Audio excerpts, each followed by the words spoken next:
10월 1일 화요일 BTN 뉴스 시작합니다. 2009년 칠성각 보수 과정에서 발견된 이후 일장기 위에 덧그린 현존하는 유일한 태극기로 주목받았던 백초월 스님의 진관사 태극기. 제작 과정과 방법, 의미로 볼 때 보물이 아닌 국보로 승격해야 한다는 목소리가 높아지고 있습니다. 백초월 스님 순국 81주기 학술 세미나에서 초월 스님의 독립정신이 온전히 담겨있는 진관사 태극기 국보 승격의 필요성이 강하게 제기됐습니다.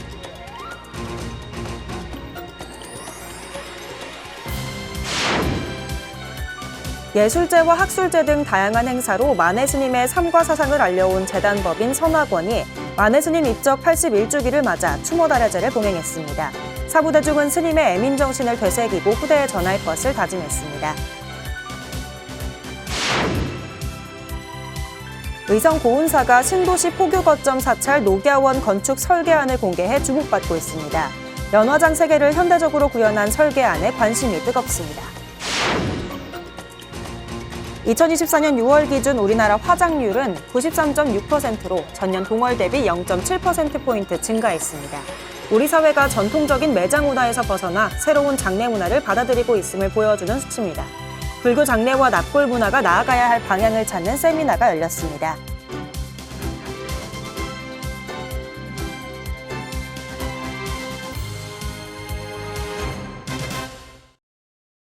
첫 번째 뉴스입니다. 2009년 칠성각 보수 과정에서 발견된 이후 일장기 위에 덧그린 현존하는 유일한 태극기로 주목받았던 백초월 스님의 진관사 태극기. 제작 과정과 방법, 의미로 볼 때 보물이 아닌 국보로 승격해야 한다는 목소리가 높아지고 있습니다. 백초월 스님 순국 81주기 학술 세미나에서 초월 스님의 독립정신이 온전히 담겨있는 진관사 태극기 국보 승격의 필요성이 강하게 제기됐습니다. 이와 함께 태극기 박물관을 건립해 진관사 태극기의 의미를 대중과 공유해야 한다는 의견도 나왔습니다. 박성현 기자가 보도합니다. 최근 이재명 대통령이 공식 석상에 착용해 화제가 된 불교계 대표 독립운동가 백초월 스님의 진관사 태극기를 국보로 승격해야 한다는 목소리가 모이고 있습니다. 2009년 진관사 칠성각 불단에서 발견된 진관사 태극기는 사찰에서 최초로 발견된 일제강점기 태극기로 일장기 위에 태극 문양을 덧칠해 강력한 항일 의지가 드러나 제작 방식과 발견 과정 등 역사적 맥락과 의미가 독특하다는 평가입니다. 보물 가운데 가치가 높고 유래가 드물어 국가가 특별히 지정하는 국보 승격에 기대가 모이는 이유입니다.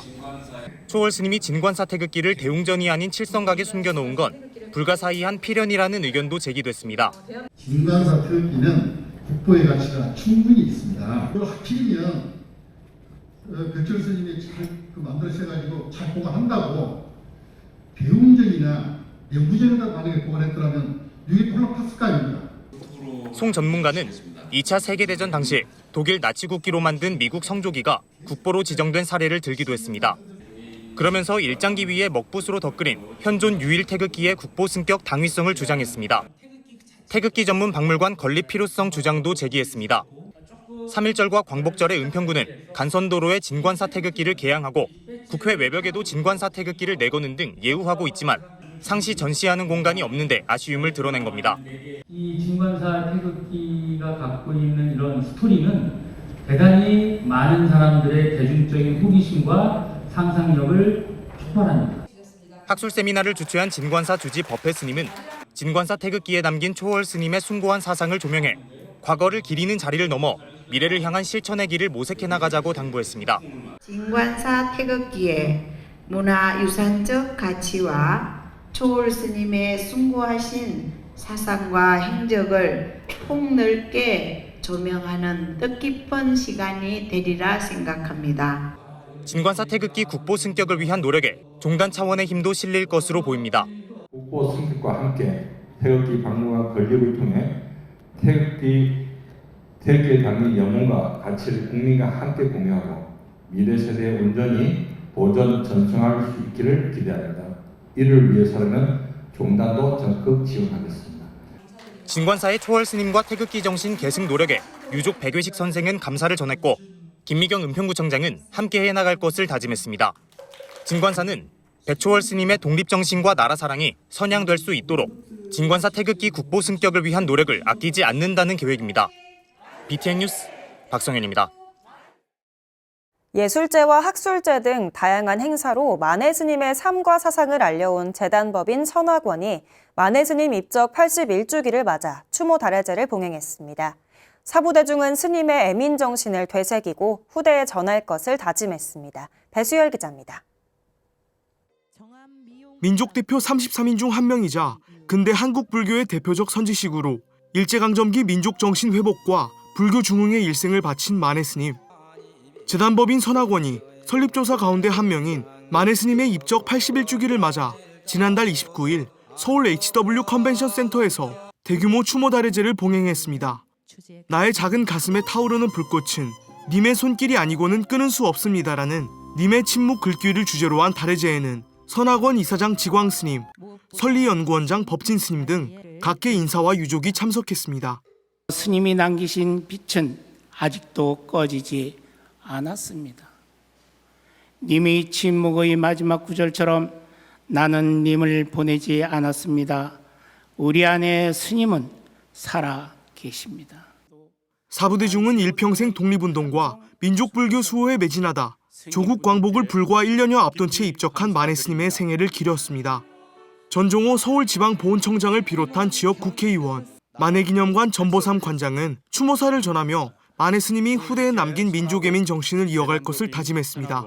국가보훈부는 뜻깊은 광복 80주년을 맞아 만해 한용운 선생님을 비롯한 모든 순국 선열들의 숭고한 희생과 공헌을 국민 모두가 기억하고 계승할 수 있도록 최선을 다하겠습니다. 선학원은 앞서 실시한 만해 스님 81주기 전국 청소년 문예공모전 수상작 시상식도 진행했습니다. 최우수상은 소설 부문 동대부석 가람고등학교 2학년 임동빈 학생과 순회중학교 3학년 박혜환 학생이 각각 수상했습니다. 선학원은 이날 오전 만해 스님이 머물며 말년을 보낸 성북구 시무장에서도 추모 달해제를 올렸습니다. 이 자리에서 설리연구원장 법진 스님은 만해 스님이 투옥 중 지은 한시 옥중 감회를 낭송하며 독립을 향한 스님의 참뜻을 되새겼습니다. 우리가 일제치하에 속박되기는 하였지만 우리의 주권은 원래부터 우리 자신에게 있었기에 그것을 되찾는 것 역시 우리의 자신의 몫이라고 천명을 하신 것입니다. 일제에 맞서 조국 독립에 헌신한 만해 스님의 삶과 사상은 선학원의 역사와 함께 오늘날에도 깊은 울림을 전하고 있습니다. BTN 뉴스 배수열입니다. 의성 고운사가 신도시 포교 거점 사찰 녹야원 건축 설계안을 공개해 주목받고 있습니다. 연화장 3개를 현대적으로 구현한 설계안에 관심이 뜨겁습니다. 대구지사 황성환 기자가 보도합니다. 천년 역사와 문화를 자랑하는 고운사가 경북도청 신도시에 새로운 불사를 시작합니다. 2017년 고운사가 야심차게 준비했던 도청 신도시 포교당 반야사 설계안을 새로 마련하고 불사에 다시 박차를 가합니다. 고운사가 지난 26일 신도시 포교당 녹야원 건축 설계 설명회를 개최했습니다. 경북도청 신도시에 들어섰던 반야사를 자연 친화적으로 설계한 새로운 포교당 녹야원의 특징과 비전을 상세히 소개했습니다. 기존 골조가 완성된 건물이 있기 때문에 설계 과정에서 굉장히 난관이 많았습니다. 그렇지만 이걸 풀어낼 수 있는 방법은 딱 한 가지, 불교 철학밖에 없었어요. 불사에 들어가는 녹야원은 인드라만과 연화장 3개를 담고 있으며 비로자나 불탑을 조성해 탑돌이의 명소로도 자리매김할 것으로 보입니다. 한국에서 가장 큰 유리탑이 들어갑니다. 유리탑은 비로자나 불탑이라 그래요. 그래서 밤이 되면 2,000여 개의 조명이 들어와. 신도시 특성에 어울리는 현대적인 디자인이 적용될 예정이어서 불사 해양에 큰 관심이 몰렸습니다. 좋은 모습으로 좀 변화를 줬으면 좋겠다 해서 불교적인 사상을 갖고 또 화엄의 사상을 잘 설명하는 내용으로 경북 불자들이 한마음 한뜻으로 부처님 닮아가는 수행하는 그런 공간이 신도시 포교당 녹야원은 불사 해양 후 경북 북부 지역의 포교전법 거점이 될 것으로 보입니다. BTN 뉴스 황성환입니다. 2024년 6월 기준 우리나라 화장률은 93.6%로 전년 동월 대비 0.7%포인트 증가했는데요. 우리 사회가 전통적인 매장 문화에서 벗어나 새로운 장례 문화를 받아들이고 있음을 보여주고 있는 겁니다. 불교 장례 납골 문화가 나아가야 할 방향을 모색하는 세미나가 열렸습니다. 남동우 기자입니다. 한국불교 봉안시설과 자연장지에 대한 최초의 종합적 연구 결과가 나왔습니다. 이성수 불교신문 편집국장은 어제 동국대에서 열린 불교 장례 납골 문화 세미나에서 한국불교 봉안시설 및 자연장지 실태와 대안을 주제로 발표하며 이 같은 결과를 내놓았습니다. 이성수 국장에 따르면 2025년 현재 전국에는 186개의 불교계 봉안시설이 운영되고 있습니다. 불교계 자연장지는 전국에 31개소가 운영되고 있는데 전체 불교계 장례시설의 14.3%에 불과합니다. 봉안시설은 안정적 수익구조와 편의성이 장점이지만 공간에 한계가 있고 자연장지는 친환경성과 지속가능성이 우수하지만 수익 모델이 불안정합니다.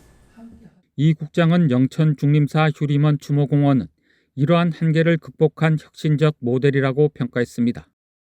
유골이라든지 이런 시설이 보관이 되어 있는 이런 방식에서 저희는 자연을 돌리는, 그렇게 쉽게 말해 땅으로 이렇게 분해되는 자연을 돌리는 이러한 시설이라고 볼 수가 있습니다. 네.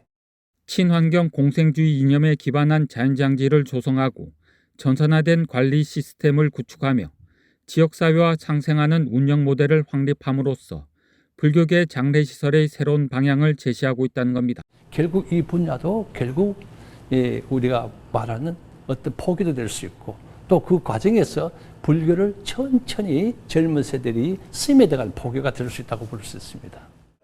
김웅철 중앙승가대 교수는 사찰에서 봉안시설을 운영하고자 할 때는 신행 공간과 분리하고 환경오염이 발생하지 않도록 해야 한다고 제안했습니다. 또한 불교 교리와 사상을 여법하게 실천할 수 있는 제의식을 봉행하고 지역사회 주민들과 화합해야 한다고 말했습니다. 신도들은 제가 볼 때는 정진 수행과 연결이 돼서 포교적인 관점에서 봐야 되고 또 사찰의 봉안 문화도 새롭게 정착이 좀 필요하다. 이제 그런 면에서 더욱 이제 이 종단 차원에서 연구로 이게 확장이 돼야 된다 이런 생각. 세미나에 조계종 교육부장 덕림 스님과 홍남석 한국 ESG 경영 원장 등이 참석해 ESG 경영을 도입한 중림사 모델에 주목했습니다. 이 ESG야말로 불교계가 가장 하나의 불교적인 사회를 구축하고 앞으로 진행하기 위한 하나의 베이직이자 파운데이션적인 그런 학문 분야로 발전시켜 나가야 된다고 저는. 이어진 종합 토론에서 이범수 동국대 생사문화산업연구소 연구원 등이 참여해 불교 장례 납골 문화 전통을 계승하고 현대적 대안을 찾았습니다. BTN 뉴스 남동우입니다. 공주 계룡산 신원사가 을사년 윤 6월을 맞아 전 조계종 총무원장 설정 스님을 법사로 을사년 생전예수제 입제법회를 봉행했습니다. 지난 29일 입제법회에는 설정 스님을 비롯해 신원사 주지 성관 스님 등 사부대중이 동참했습니다. 설정 스님은 예수제를 통해 악을 없애고 타인을 위해 봉사하고 헌신하는 선을 쌓아간다면 수많은 세월의 업장이 한순간 소멸되고 대화를 얻어 자유자재의 삶을 살아갈 것이라고 법문했습니다. 주지 성관 스님은 생전 예수제를 통해 일상에서 나를 돌아보길 당부했습니다. 신원사는 7주 동안 기도법회 이후 유서체험, 입관체험, 사경참회 등을 통해 생전 예수제 의미를 되새길 예정입니다. 6.25 전쟁 당시 한국군과 중공군이 나흘간 고지전을 벌인 의왕 모락산 일대. 수백여 사상자를 낳은 역사적 아픔이 서린 곳인데요. 의왕 백운사가 순국선열과 호국영령을 추모하는 합동 위령제를 봉행했습니다. 윤호섭 기자입니다. 불보살과 신중을 도량으로 모시는 실현 행렬이 줄을 지어 이동하고 월남전 참전용사, 전몰군경 등 나라를 지키는 데 혼신을 다한 순국선열과 호국영령의 위패가 뒤를 따릅니다. 의왕 백운사가 어제 호국 보훈의 달 끝자락에 봉행한 제11회 순국선열 호국영령 합동추모 위령제. 6.25 전쟁 당시 의왕시 모락산에서 나흘간 벌어진 한국군과 중공군의 전투로 수백여 명의 사상자가 발생한 아픔을 치유하기 위한 법석입니다. 돌아가신 영가에 대한 애통한 마음을 잠시 거두시고 이 부처님 말씀 진리의 가르침을 다 같이 잘 들으셔서 생사의 슬픔을 벗어나서 영원한 삶의 길을 찾도록 하시길 바랍니다. 대군사는 모락산 전투에서 군인들의 집결지로 활용됐습니다. 이 같은 뜻을 기려 11년째 호국 영령과 순국 선열을 기리는 위령제를 봉행해오고 있는데 지역 10여 개 보훈단체도 매년 빠지지 않고 함께하고 있습니다. 이날도 제향군인회를 비롯해 전몰군경 유족회, 전몰군경 미망인회 등 유관단체가 힘을 보탰습니다. 호국 정신을 몸소 실천해 나라 발전에 기여하신 순국 선열과 호국 영령으로 희생과 고통을 되새기고 감사하는 마음을 잊지 않겠습니다. 2시간에 걸친 위령제 의식은 전북 영산작법 보존회가 맡았고 스님들은 독경과 천수바라, 나비춤으로 영가 천도를 도왔습니다.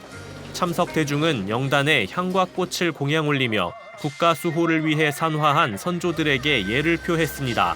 또 복성산업개발 박금태 회장은 지역사회에 쌀 3,000kg을 기부하며 자비행을 실천했습니다.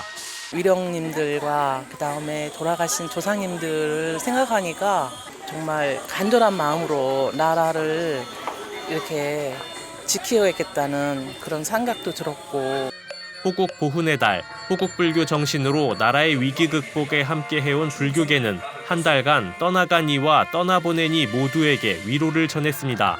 BTN 뉴스 유로섭입니다. 2023년 강릉 산불로 전소된 인월사가 전법 도량의 초석이 될 단마센터 건립 착공법회를 봉행했습니다. 인월사는 지난 30일 등명낙가사 주지 청우대종사, 강릉불교사업연합회 회장 설암스님, 주지 재범스님, 차주철 강릉불교신도연합회 회장, 심호섭 강원도 의원 등 사부대중이 동참한 가운데 단마센터 건립 착공법회를 봉행했습니다. 단마센터는 연면적 494제곱미터 부지에 부처님 눈썹을 형상화한 초승달 형태의 지상 1층 규모 현대식 건물로 내년 7월 완공 예정이며 대웅전 선원, 공양간 어린이 다락법당이 들어설 예정입니다. 인월사 주지 재범스님은 50여 년간 강릉 불자의 수행처였던 인월사가 단마센터 건립으로 도심 전법 도량이자 모든 시민에게 열려있는 정신적 힐링 공간으로 복원될 수 있도록 최선의 노력을 다하겠다고 말했습니다. 가평 백년사가 신도 중심의 바람일 법회를 창립하며 활발한 신행 활동을 예고했습니다. 지난 29일 창립법회는 헌화를 시작으로 고불문 낭독순으로 진행됐으며 신임 회장을 비롯해 임원 26명에게 위촉장을 수여했습니다. 주지 승원 스님은 보살의 창조적 실천이 바람일이라고 강조하며 매주 법회에 참석하기 어렵지만 한 달에 한 번이라도 법회를 통해 기도와 공부를 함께하는 적극적이고 실천적인 모임이 필요해 법회를 창립하게 됐다고 의미를 밝혔습니다. 백년사는 매월 마지막 주 일요일 바람일 법회를 열고 신도로 구성된 임원이 중심이 돼 포교와 교육을 주도한다는 계획입니다. 7월 1일 화요일 BTN 뉴스 마칩니다. 시청해주신 여러분 고맙습니다.